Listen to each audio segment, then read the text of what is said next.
ফোনটা গেলি মোবাইলে আনছে তোর দাদার একটা ফোন করি।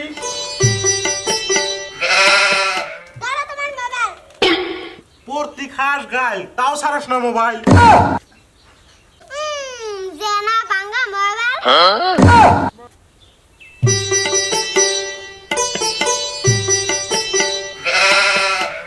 হ্যালো আব্বা, বাজার থেকে কি আনছো? মাছ মাংস? তাহলে হবে তো ফট করে।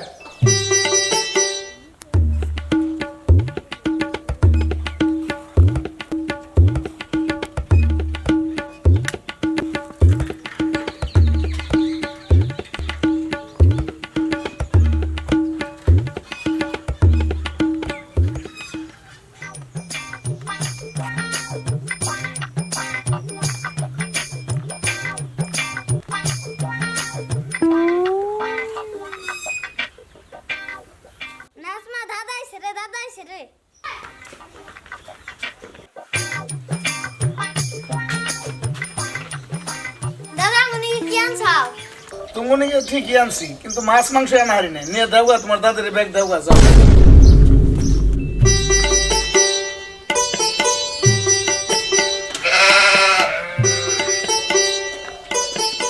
মাছ মাংস কি আনছ? কি আনো মাছ মাংস? যে সবজির দাম, পেঁয়াজ 80 টাকা, ফুলকপি 80 টাকা, বেগুন 60 টাকা, মরিচ 80 টাকা, মাছের দাম হইলো 300 টাকা, মুড উঠে যায় তোমার 850 টাকা, পকেটে টেহাই আছে 500। ওই জন্য নিয়ে আইলাম ডাইল, উপায় তো আর নাই। ও খালি ডাইল আনছ? ডাইল দিয়ে ভাত খাইয়া সারাদিন থাকো গা হইয়া, আমি ঘন্টা ভাত খাম না। ওই কথা কাউকে রাগ করিয়া। হেমন্ত দিছে সব বস্তুর দাম বাড়াই। ও দাম বাড়ছে তাই কি আছে? সবে তো কিছু কিছু খাইবার নইছে। ও কয় পয়সা কামাই করো, রাগ তো করো খুব বড় বড়। ও তুমি তো আবার হেমন্তর হাতে তুলনা করো। আমি হেমন্তর থেকেও বড়। মুখ্যমন্ত্রী হয়েছে তাই কি হয়েছে? তোমরা একবার চিন্তা করো।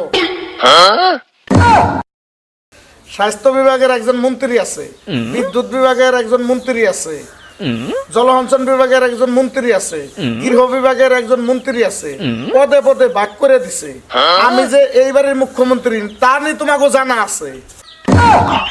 লাইন বিল আমি দেই, ঘরবাড়ির কাম আমি করতেছি, স্বাস্থ্য আমি দেখতেছি, আর হেমন্ত পদ গুলে ভাগ করে দিছে। তারপরেও মাসে মাসে ঋণ হইতেছে। আমরা বোধহয় কিছুই করি না। ও তোমরা সবই করো, খাওয়ার ঘুরো। না গো ভাই, বাবা ঠিকই কইছে। বা ঠিকই কইছে, হেমন্ত রেন হইতেছে, বা তোর রেন হইতেছে না। দর্শক বন্ধুরা, এই যে আমার টিম দেখবার নিছেন, আমরা নিয়মিত কাম করতেছি। একটা অনুরোধ করব আপনাদেরকে, আমাকে ভিডিওগুলো আপনারা প্রচুর শেয়ার করবেন আর ফলো করে রাখবেন, আর পারলে একটা লাইক দিয়ে রাখবেন। কারণ আমরা নিয়মিত আপনাকে বিনোদন দেওয়ার জন্য চেষ্টা করবার নিছি নাকি কাকু? তুমি কও। ঠিকই আছে।